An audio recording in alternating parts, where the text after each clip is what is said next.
Welcome to the Off Leash Podcast with Dr. Pete. I am your co-host, Molly Van Branken, and we're so glad that you joined us for today's show. Remember, we're not here to say what you want us to say. We are here to be an advocate for your pet. And I have Dr. Pete sitting across from me today. And I think he's a little peeved with me because this is our third try trying to do this. I took the podcast setup off the table because we took it on the road for a little bit. So now that we have everything all set up, we're working through the kinks of it. Sure. But we are here. We're doing it. We're going to address some hard-hitting topics today that I get a lot of messages on Instagram about.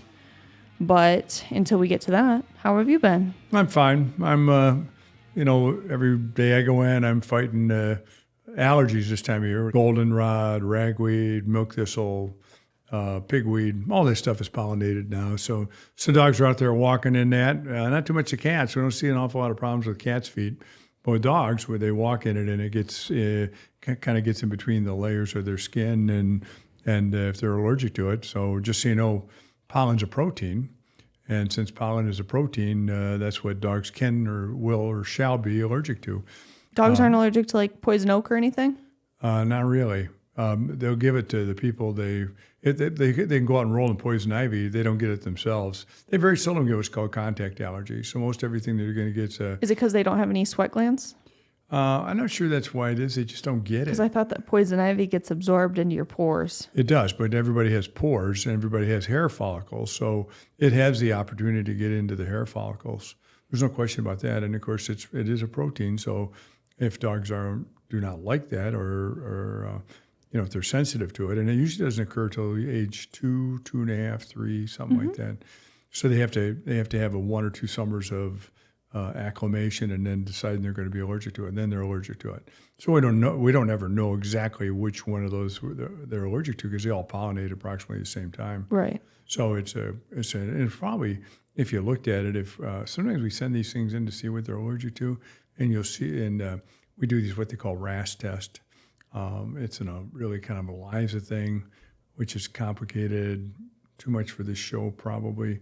But what happens is they'll give you a number. So you'll get milk thistle 231, ragweed 500, goldenrod 611. So these are the really the approximation of how severely allergic that dog is to that particular pollen. That's crazy. Yeah. So and then of course what we got to do is figure out how to treat those, and how to keep them from reoccurring. And most of the time you just have to wait for a good killing frost. So this is kind of a season that lasts till about November 15th, just before really Thanksgiving, when we start to get a killing frost. Most people have picked up all their leaves and stuff, so that's all done. Actually, I almost kind of think there's a second pollination phase when people grind up the leaves. So if your dog was allergic to maple pollen, when they grind up with the leaves, that there's all this dust from that. It's entirely possible we get sort of second pollination phase on that thing, and then we have to decide what we're going to use, whether we're going to use Cytopoint, Apoquel, steroids, or some combination thereof. A lot of these dogs have had really bad allergies, have massacred their skin, licked themselves so bad that they have yeast infections or bacterial infections. So we have to lots of times treat those at the same time. And the only way you're going to be able to figure those out is to do a cytology, or it's one of our technicians takes little slides and makes them, and we stain them and look at them. I can tell you this much: I think your dogs all have black toenails. They do, all of them. Okay, so we see a lot of dogs that have white toenails, and if they have yeast in them, you'll see the yeast kind of coming out. It looks like somebody smeared milk chocolate on the white nail. Really? Yeah, and that's actually coming out of the nail bed, and then that nail has to grow all the way out. Once it grows all the way out, and you can kind of see, it's kind of cool because certain times of the year you look at that toe and you can see, well, they had an allergy in June, and then they didn't have anything in July or August. Then they had another allergy in September, because it'll be like, brown stuff halfway down and then brown stuff all the way up near the nail bed. And then most of those things are yeast. And you can wash them, do all sorts of things. We kind of like using terbinafine or ketoconazole or one of those antifungals to treat those with. But how long is the treatment time for that? Well, lots of times I'll treat them every day for 10 days, maybe every other day for 20 days. And so I just try to put stuff in the and what you got is you have this sebaceous material that's coming out of the nail bed, and that's what supports the growth of yeast. And then people are like, are yeast itchy? And it's like, well, I think half the people in the United States would say yeast is really itchy. Yeah. If you know what I'm talking about. Females. Yeah, females. That's right. Very good. Very good. That one didn't go right over my head. Didn't go over their head. Yeah. I have guys in the office every once in a while. They come in with their wives, and they say, "Oh, your dog has a yeast infection," and he'll look at you and go, "Yeah, my wife makes a lot of homemade bread, so we have that on the."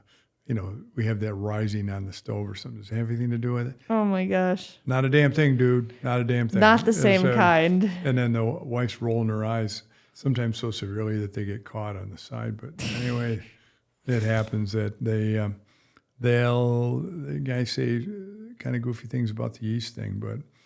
But women certainly understand that, and they understand the discomfort. And I think that's the big thing. So they understand what's going on in that dog's Is that foot. why dogs chew on their? Yeah, chew on their feet. Yeah, they got allergies there, and they'll chew on their feet. And then lots of times what we see as as veterinarians and clients, we see salivary stains. Not too much on a black dog, but if you have a dog with white feet, you'll see all these salivary stains on the feet. Some of it's due to the yeast, some of it's due to the saliva that they do. And in fact, if you ever notice, sometimes you'll see saliva on the corner of a white dog's mouth and stuff. Yeah, so that's what it is, salivary stain. But this is the time of year we got to frog around with those, and it happens every year. 3/4 of the people we could send a reminder to, hey, wake up, Jack, your dog's itching. And in fact, when you look at the records, you say, yeah, you were here August 15th last year. You were here August 12th the year before. You were always here cyclical. August 22nd 3 years ago, and they'll say, well, I thought it was in the summer. No, it's in the fall. Grass in Michigan pollinates in June and July. Oh. Trees in the spring. Yeah. Trees, grass, weeds. So I never thought about that. Yeah. Well, that's your mother keeps bees. They're all out collecting pollen, and they collect it at all times of the year, depending upon when things pollinate. That's when they show up to do the work. Only the worker bees, the female bees. Only the worker bees. All the male bees don't know anything about that. Yeah, whatever. They sit in the hive. This is not supposed to be a sexist show. This is supposed to be just... I'm just telling you as she taught me. She said that all the drones, all the males just sit inside and do nothing. Yeah. And then all the female bees are out working and collecting pollen. And then right before the fall or the winter, right before winter, they kick all the males out. Yeah, well, that's your mother's take on it. So I'll let it go at that. Well, let's get into our main point of today's show. And that is something that I get a lot of questions about online, on social media, people messaging in what kind of supplements to give their dog. And there is an array of supplements. Art says they're not. Well, first of all, we need to kind of figure out what they're concerned about as far as supplements are concerned. Okay? Yes. So let's start out, as opposed to starting out with dogs, let's start out with cats. So I get these cats all the time that have these runny noses and sometimes discharge from the eye, and clients are like, well, what's going on here? And if I see it more than once, it's usually herpes. It's a viral thing. Really? So they're harboring herpes virus. And then what happens is, like somebody like your mother would hire somebody to come in and remodel the kitchen, and expensively. And if the more work they do, the more noise they make, and the more noise they make, the unhappier the cat gets. So the cat gets stressed, and then all of a sudden develops a runny nose and herpes. So that's kind of what goes on there. And then this virus has a comeback, so to speak. And then what we get secondary to that herpes thing is chlamydia and mycoplasma, the bacteria. What? Yeah. In cats? In cats. In the Is eyes. it transferred from cat to cat? I don't know or is how it it's just really something that transferred. They just get it. A cat. So if you talk to somebody, and you ask them, I say, okay, how many cold sores have you ever had? I used to have them all the time when I was in college in my first 3 or 4 years out of school. So they get stressed about crap, and then they get these cold sores. So let's say I'm in college, it's my second year, I'm trying to get good enough grades to go to vet school. So now I'm really kind of stressed about the whole thing. I have to take 3 finals on Monday. Really seriously, 3 finals on Monday. So the next thing you know, we get a cold sore. By the way, I've never had one, but I'm making this up. An example. I'm making this up. But a lot of people get them. They'll get a cold sore. It's because they're stressed. They'll break up with their girlfriend. Cold sore. They wreck their car. I thought that would be like the sore. opposite of a cold sore. Once you break up with your girlfriend. Well, it depends all the stress goes whose away. idea. That's a point well taken. Yeah, probably a poor choice of situations. But anyway, so that's what happens. So they get these. So what are we going to do? How does this supplement thing go on with this? So what we do with cats is we put them on L-lysine, which is amino acid, which is, quite frankly, supplement. So we supplement them with L-lysine, an amino acid, and that prevents the herpes virus from being able to replicate. So you can wait for the cat to get the herpes, but the best thing to do is just put them on L-lysine. They make lots of products for that. So this cat gets this once or twice a year. Sometimes you just put them on lysine, you don't see it again. Okay. And so it's L-lysine, and they make a paste, and they make a powder that goes on the food. You can even, in the old days, we used to buy it, like in, 5 gallon, I don't know if there was 5 gallon pails, but 2 or 3 pound things of powder, and then you'd add it to cats' wet food and stuff. And quite frankly, that worked pretty good. See, I don't have cats, so I don't know that cats get STDs. But this isn't an STD. It's herpes. It's a type of a virus, and in cats, this has nothing to do with reproductive organs. That is crazy to me. They just name it the same thing. It's herpes virus. Yeah, it's like, so you get like a coronavirus. It's like, what's coronavirus? That's just COVID. Well, no, there's all sorts of coronaviruses. COVID is one of the coronaviruses. Think of it like this. You got General Motors, and they have Buick. They used to have Oldsmobile. They have Buick, Chevrolet, GMC, Cadillac, all GM products. So viruses, corona. So then there's a corona that causes diarrhea in calves, and then there's the one that causes the stuff that people get. So it's usually fairly host specific.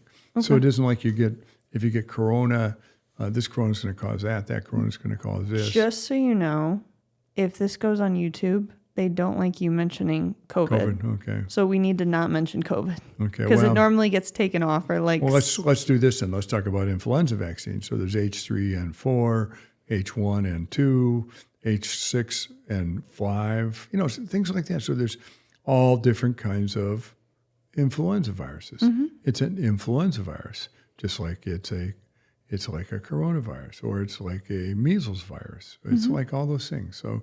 So they're all specific, but the herpes thing is treatable with lysine. So that's one of the supplementations we do. In fact, that's about the only supplementation we do for cats. Okay. If we go a little farther down the line, we'll get to allergies in dogs, and we use omega-3s. Omega-3 fatty acids are superpowers for dogs. Cassiopentoic fatty acids. They're we refer to them as nature's steroid. So they're anti-inflammatory. They stop what's called, this is pretty technical, but they stop something called the arachidonic acid cascade, which is this inflammatory pathway. What? Cassiopentoic. Cassiopentoic? Yeah. The arachidonic acid cascade. I feel like we're making up words now. No. The arachidonic acid. What is arachidon? What does that stand for? Well, it's an allergy pathway. So we could use omega-3s. We could use it for arthritis. I can't believe you had to learn this shit going to school. I would never remember any of this. We learned this. So you could use this for allergies. It'd really be like it says, it's a supplement. It's a supplement. Is it going to completely clear allergies up? No. Is it going to completely clear arthritis up? No. Will it help? Yes. Yes.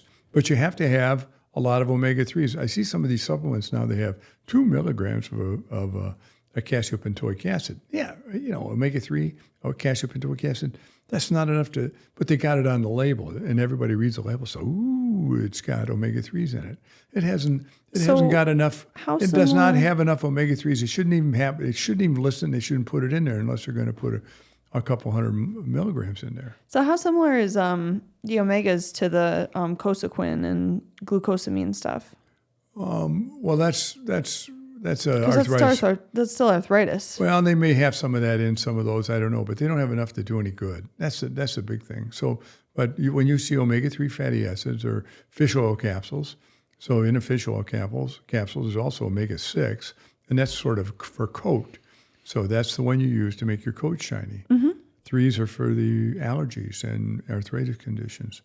So you got to look and see how many milligrams of casabentoic or omega-3 fatty acids are in there. And then what's a good amount? I think I want to say maybe the number I've seen is between 100 and 200. You have to actually look that up. Maybe you can look that up while we're doing this. But omega-3s, how much should be in a capsule?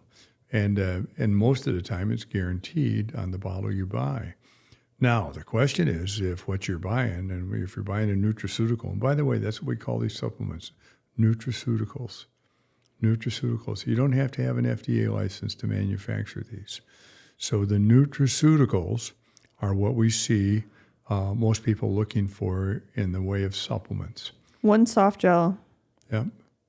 1,500 milligrams. Yeah, so it's a lot in there. Yeah, when somebody says there's 2 milligrams in it, it's just stupid to even have it in there. Yep, and that's probably about right. It sounds healthy. Yeah, it sounds healthy. Yeah. So omega-3s, I like that, and a lot of times omega-3s will be put together with something else to make. I'm a sucker for that stuff, though. Yeah. They do that for people like me who see it, and I'm like, ooh, sounds good.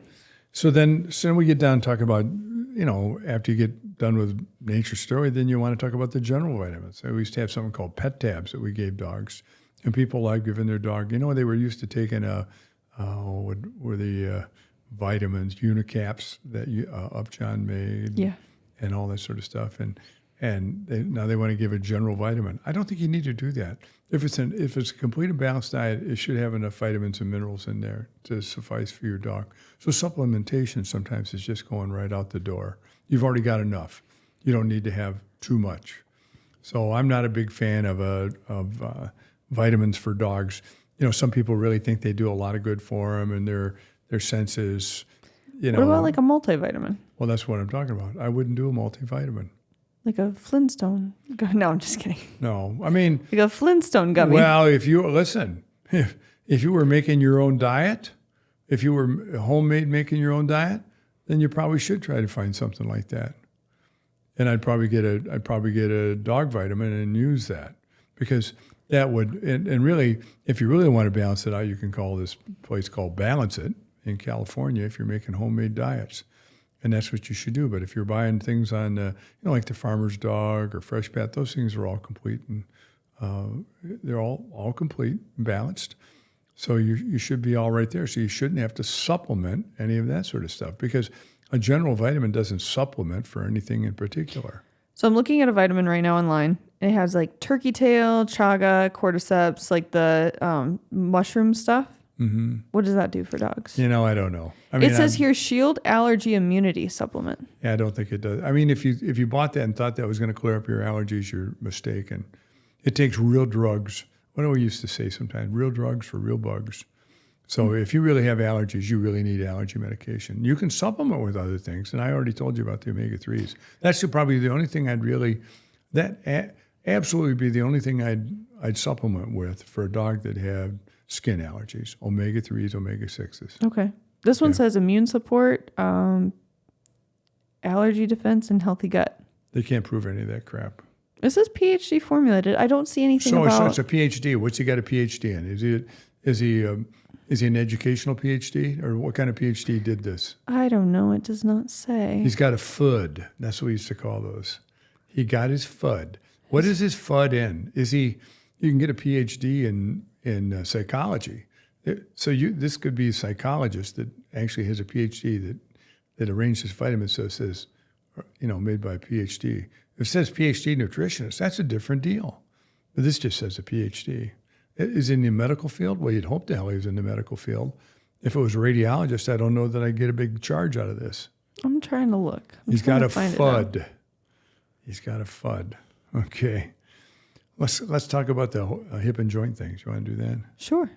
Okay, the hip and joint things, that's a different thing. And for years it was glucosamine and chondroitin. That's what they used.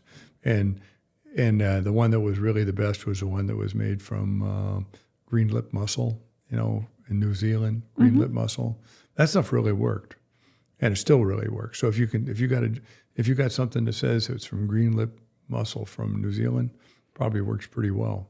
But there's all sorts of sources for that, chondroitin and glucosamine. So you have to figure out what it is. And then really what you have to figure out is, does it make your dog better? If it doesn't make your dog any better, it's probably not worth the money you're spending on it. So you should be able to see a difference in some of the things that occur. If you don't see the difference, let's go all the way back to the omega-3s. If you were given omega-3s and the coat got a lot better and the omega-3, omega-6, everything got better, great, super. Keep giving it. That's what your dog probably needed. But if you don't get any change, probably not worth it. If he itches less when he's on omega-3s, or she itches less when she's on omega-3s, hey, 2 thumbs up. But if they don't, not sure it's worth the money. Hip and joint things, I think there's some really good stuff now. There's kind of this second generation thing coming out with hyaluronic acid and boswellia plant and those sorts of things in there. Not glucosamine, not chondroitin. If you've used chondroitin and glucosamine and not really had that great luck, and if you have used that and it didn't work, I'd suggest you get the green lip mussel from New Zealand, one of those supplements for I'm going to look that up, green lip mussel. Yeah. You'll see that on there. So the green lip mussel really works. And a lot of times they'll make those and they'll put omega-3s in those also. Oh, they're not that expensive, actually. Yep. Not at all. But they work pretty well. And then really what you do, the second generation ones, they're new. And like I say, they have hyaluronic acid, boswellia plant. The one we use. Does it have to be from New Zealand? It's supposed to be. That's the one that's supposed to be the best one. If it's a green lip mussel, I don't know if you can grow them in ponds. So I know they're grown in New Zealand. That's where they get them. So I see it right here. Yeah. Yeah, strongest omega-3 joint and mobility supplement. So that's legit. So that's really a deal. Okay. And it's like in an oil. Yeah, I don't know how it gets shipped. Whether it gets shipped in 55-gallon drums, I have no idea. No, like tiny little. Yeah. But they got to harvest those, and then how they 9 or 30 milliliters. Yeah, is that what it is? Holy cow, this is expensive. Yeah. Okay, the one from New Zealand is expensive. For 30 milliliters, it's $168. Yeah. Well, what do I tell you? Anything that works is cheap. And everything that does not work is expensive. So they do. They have these choice supplements. Look up Moviflex. Look up ingredients in Moviflex. Moviflex, Moviflex, I think. Moviflex soft chews. Yep. I think I give these to my dog. Let me find the ingredients. So I like Moviflex, and I think it's if you have a 5-year-old dog or a 6-year-old dog or so. Active ingredients. Bivoflex, eggshell membrane. Yep, I forgot that one, eggshell membrane, and that's supposed to be really beneficial. Okay, so I've been seeing this stuff on TikTok.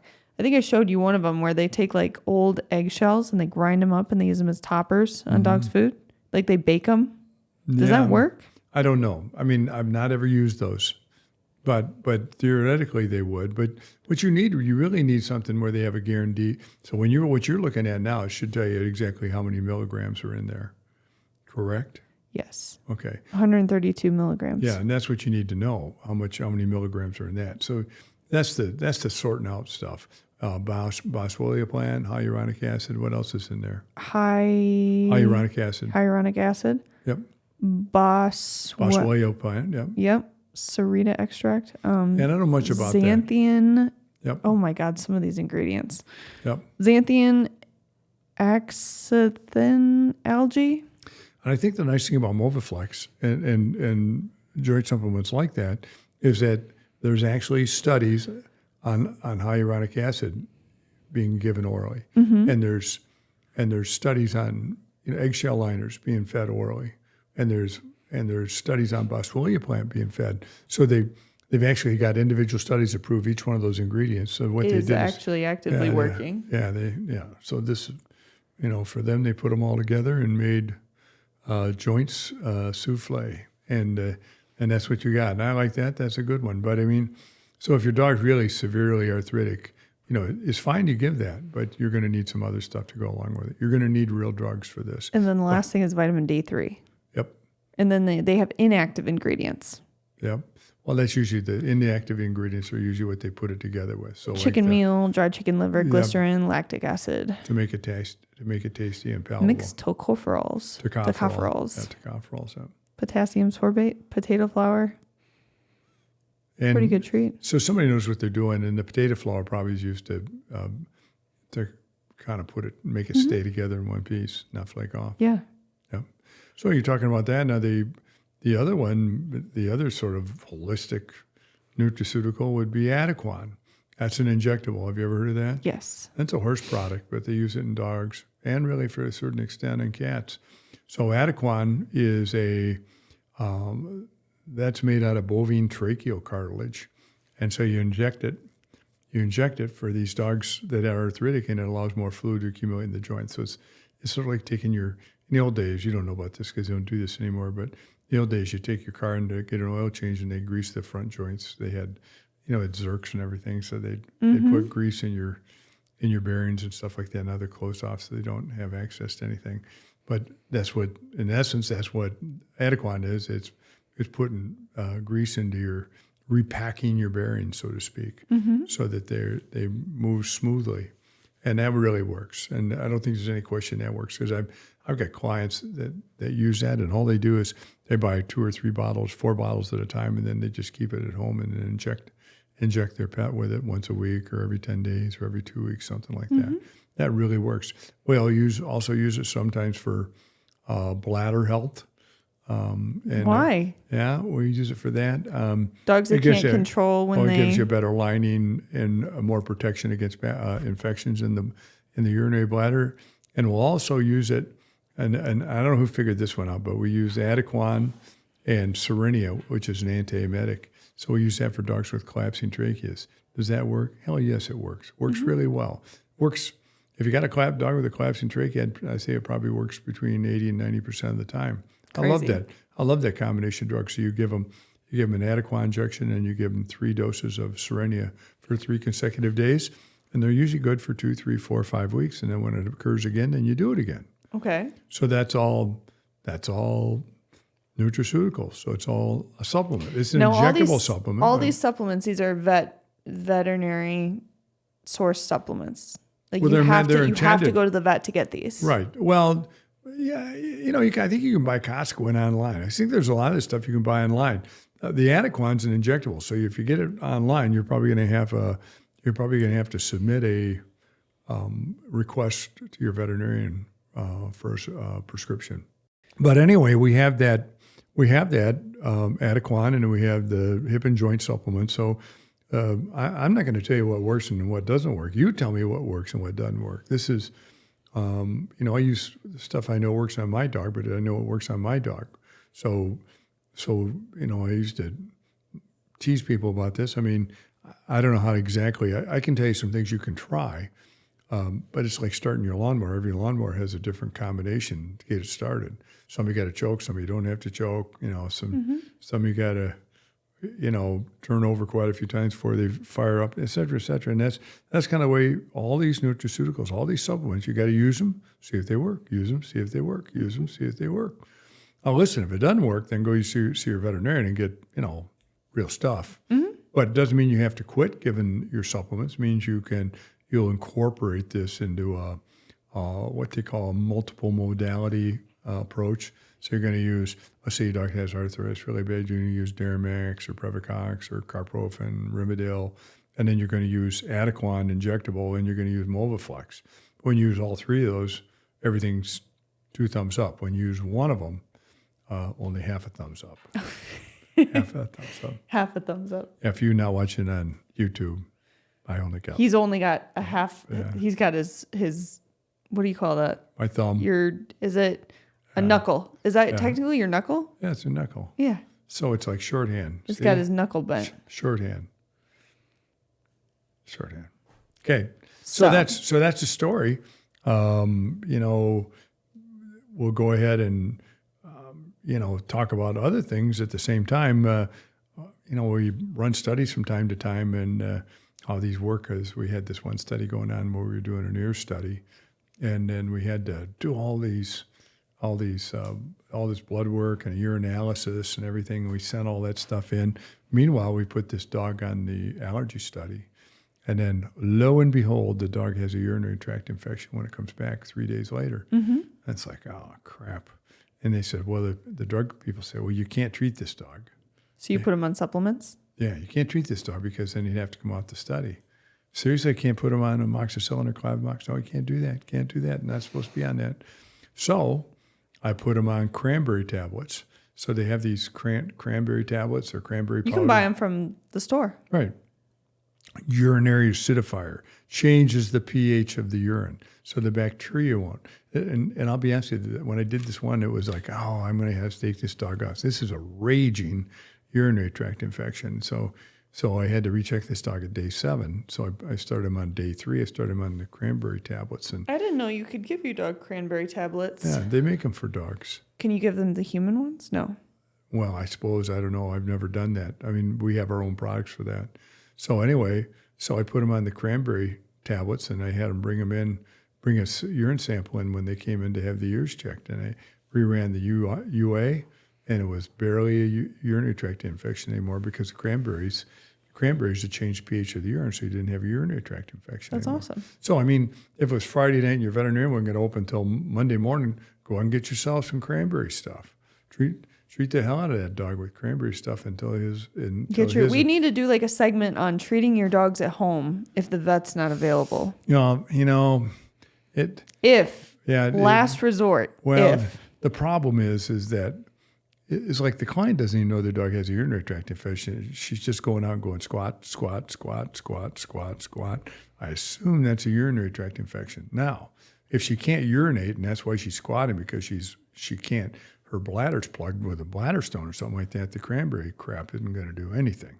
So you got to be careful. I got to be careful about telling people, here's what I do. Here's what I do.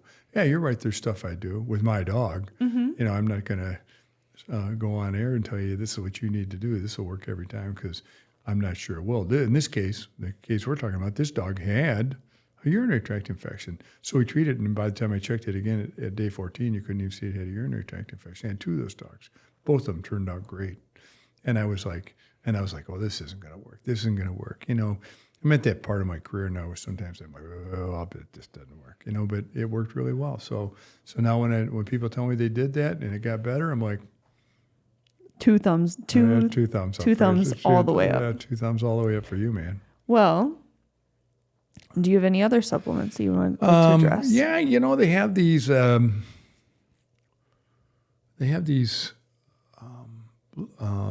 Liver supplements, Denamarin and Ursodiol for dogs with copper disease or inflammation of the liver. And do they make the livers better? No, they really don't make the livers better. They protect it. Now, this dog may have something going on. Maybe this dog's had a liver injury. In other words, ate something that really pissed the liver off. Like ibuprofen? Yeah, something like that. And if they had a liver injury, you can use the Denamarin and Ursodiol. And Denamarin, by the way, is just SAMe, S-A-M-E, and milk thistle. So you can buy those separate if you want. But I would guess that there's probably in some of the pet stores they'll have that. And veterinarians carry that sort of stuff. We carry something called Denamarin, and then we carry Ursodiol, and those are the ones I'd use. But the truth of the matter is, I think they are what an umbrella is to a thunderstorm. They kind of keep you dry. It doesn't mean you're going to stop the rain. And in most cases, you really want to stop the rain. Now, let's say a dog has an injury, and then the liver heals, and then you can come off Denamarin. But if this is going on and on and on and on, so you have chronic active hepatitis or copper-associated hepatitis, you got to figure those out. That's what we're here for. That's what we do at Voyager Dog Food Company. That's what we do. But will our food cure everything? No. In fact, we just had a conversation with Ben, the guy who runs the warehouse. Somebody called in and said they wanted to know if our dog worked for kidney failure. I'm like, nope. Dog food. Yep, doesn't. There are dog foods that work for kidney failure and designed for kidney failure. What do those consist of? Well, they're usually really low in protein and they're low in phosphorus. So. And sometimes that's what some of the senior dog foods will have, but you've got to really dig down and see how much phosphorus is in each one of these. So sometimes the easiest way to do it is if you don't want to dig down and find all this stuff, you put your dog on a phosphate binder, which is an oral supplement. Okay. An oral supplement which binds the phosphate. Really, is it a drug? No, not really. It's probably a nutraceutical too, to a certain extent, a phosphate binder. So the phosphate binder binds the phosphorus, and that probably has more to do with kidney failure than the other way. So than the protein. So when you have kidney failure, and just so you all know this, that kidney failure isn't when your dog quits making urine. In fact, your dog makes 3 times as much urine as he or she used to because their kidneys are unable to filter it out. So then the body says, well, if the kidneys aren't working very well, I just need to drink more water to get more of this blood ammonia and stuff out of here. Mm-hmm. And that's what they do. The blood urea nitrogen, they're trying to get the blood urea nitrogen down. It doesn't get anything else down, but it does. It just, and for God's sake, don't supplement this with ground turkey or any of this sort of stuff. It's like, oh, my dog's on beef heart or ground turkey or this or that and the other thing. No. If your dog has kidney failure, if you can be on a phosphate binder, but I really suspicion you need to be on something like KD or something like that. Is that just low protein? It's low protein and it's supplemented with phosphorus. Okay. I like that, and so that's a good way to do it. The other thing, some of these dog foods have them. Have you watched Purina a little bit with their Bright Minds story? Mm-mm. So they use medium chain coconut oils to treat senility with. What's senility? Cognitive dysfunction. Oh. Yeah, so cognitive dysfunction, that's when your dog walks around the house and kind of looking around, trying to figure out where he's at, and wake sleep cycles are screwed up, and they look at you and don't wag their tail because they don't recognize you. They get caught in the corner. They lose their house training. They're sleeping all day and walking around the bedroom all night, that sort of stuff. So that's a real deal, cognitive dysfunction. I did not know that in dogs. There is in fact a drug for it that you can give them that I think Zoetis is the one that makes most of that right now. But what you can do is you can go get Bright Minds and feed that for 2 or 3 weeks, and then the client comes back. I always think there's a scene from a movie goes, he's back. Oh God, what movie is that from? I don't know, but it's what the client's trying to tell you. In fact, I had one guy who had Westies, and they were brother and brother. They both got cognitive dysfunction at the same time. Put them on the drugs, and the guy came back in 3 weeks and said, "Hey, they're back on the planet Earth again. They're with us. They're just like they were 2 or 3 years ago." Yeah. Now, is it forever? No, it's not forever, but it's for a while, and you can have them.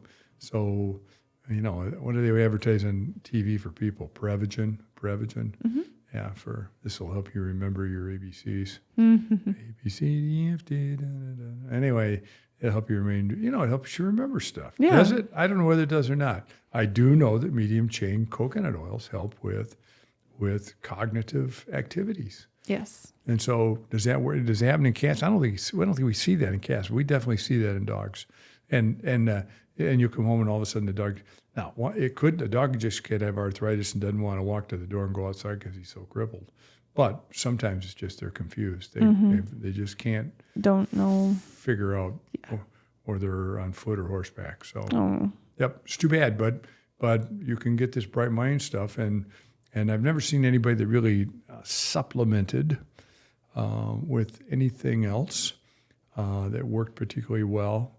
But the medium chain coconut oils actually work pretty good, and you can read a lot about medium chain coconut oils. I did not know that. It's a thing. So it's people get hung up on it, and they actually sell it. I don't think it's particularly tasty, to be honest with you, but I've never had any of it. So I can still find my car keys before I go to work, so I'm not taking Prevagen or medium chain coconut oils. Not yet. No. Any other? Molly, right? Yeah. Molly, okay, yeah. Okay. Pete, right? Yeah, right. Yeah, okay. Well, you're not old. Well, I'm getting there. I'm almost 30. I feel like your 30s are going to be like your 20s, but with more money. Yeah, maybe. Maybe. So, do I have anything else to talk about in that regard? Oh, golly. Or we could get into some rock and roll history. Yeah, let's do the rock and roll stuff today. Alrighty. Tell me who we have today.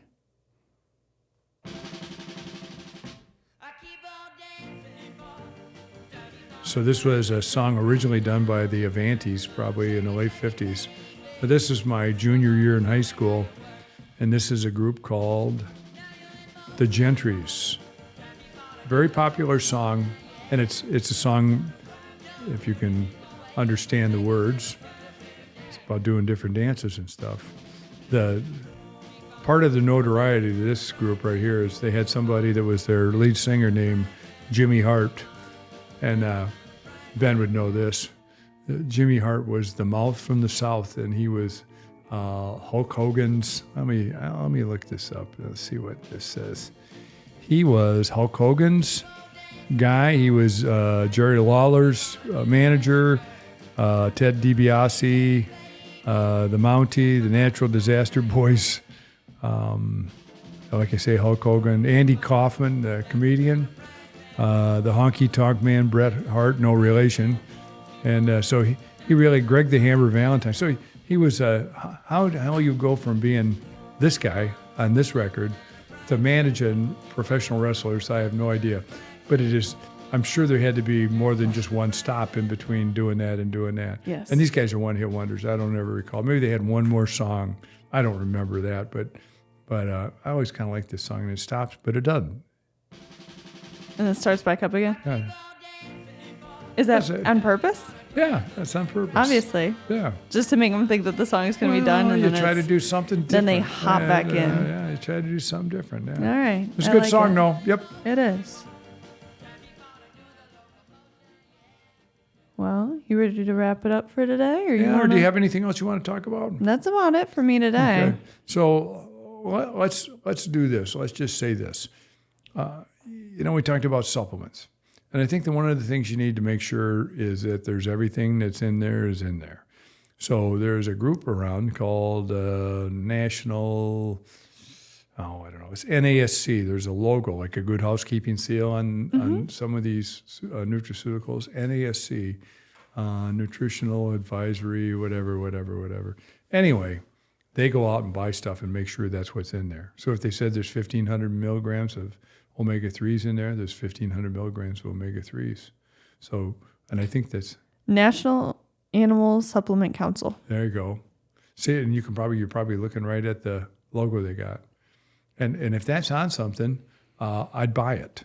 And so if I was walking in the pet store and they had 3 kind of omega-3 fatty acids you think there's a lot of bullshit supplements? There's a lot of bullshit supplements because the FDA does not manage these. Oh, so like anybody can slap a logo on something and be like, it's a supplement. Yep. What the heck? We could go downstairs and put motor oil, although when they motor tested oil? it, in a capsule, but use motor oil. Anyway, but you have to go ahead and know that what's in there is what's in there. That's crazy. Yeah, it is. And I think that's the thing that people probably need to understand that, and they may have 3 omega-3 fatty acids in there. And if 2 of them have NASC, I'd break it down to 2. And if I was going to buy one of the 2, I'd probably buy the most expensive of the 2 because really good ingredients. If it's expensive and it works, it's probably good. It's cheap. Yep, but if it's cheap and it doesn't work, it's expensive. Yeah. Now, if you're hungry and you want to go for a hamburger, you're welcome to go to White Castle. But buying this stuff, I would buy the most expensive ones. And I think that's good advice. And I'd look for that NASC on the back, basically the Good Housekeeping seal of approval. Good to know. And there's all sorts of stuff they'll claim works for stuff, but I think we really touched on the most relevant ones today. And make sure you're looking at how many milligrams are in there. Just don't look to see if the word's there. See how many milligrams are in there. See how many milligrams are in there. And if you guys have any questions about any of this stuff, please message me on Voyager Dog Food Co. on Instagram, and we can get your answers back to you. And if you're watching this or if you're listening to this, you can watch this because it's on YouTube, correct? Yes. YouTube. So when are we on? We're on Instagram. Well, the clips are posted to Instagram. The full versions are on Apple Music, Spotify, Apple Podcasts, Spotify, and YouTube. Okay. And if you want to see how old I am, you can get on and watch the visual version. Yeah. Yeah. You're not that old. Yeah, no. Well, depends on the day. You're not taking medium chain fatty or whatever, coconut oil. Medium chain. And you're not taking Prevagen because you couldn't remember what it was. Yeah, so I know. So we're at pretty you. much on even ground here, I Okay. believe. Okay. So All just right. remember, I can return serve. So Always. and we've done this our whole lives. That Molly's got a smart mouth on her, and I can Got it from you. I can return serve. I can return serve. Sometimes he returns serve on a severe level. Yeah, yep. Emotional damage. Yeah, really short volleys. Yep, yeah. Can't believe you said that to your daughter. Yeah, I believe it. I said it. Yep. I'm surprised you don't roast me more on here. Short volleys. Short volleys. Yeah, your mother is. I get this. I don't get the silent treatment for you. From your mother, I get. I get to eat Cheerios for dinner or something like that. Well, probably well deserved. Yeah. I have thick skin, so I get over it pretty quick. You're fine. Yeah. If you guys follow our Instagram, we do the questions with Dr. Pete every Tuesday. And we got one of, when is Molly going to give you grandchildren? Yeah. And his answer was, no effing idea. Yeah. She'll have to learn how to treat her boyfriends first, and then that'll be the very first step. And if I have to explain the second step to you, then this is all for naught. My goodness. Okay. All right, guys, let's get some outro music going. Not the Gentrys. Not the Gentrys. Marvin Gaye. That's our guy, Marvin Gaye. All right. We sure appreciate you guys listening along with us today, and we hope that we've been able to share some information that will help you love your animals as much as they love you. Don't forget to always treat the treatable and prevent the preventable. And as always, this is a damn good song. Always. And we will catch you guys on the next one. Yep. Bye-bye. Bye.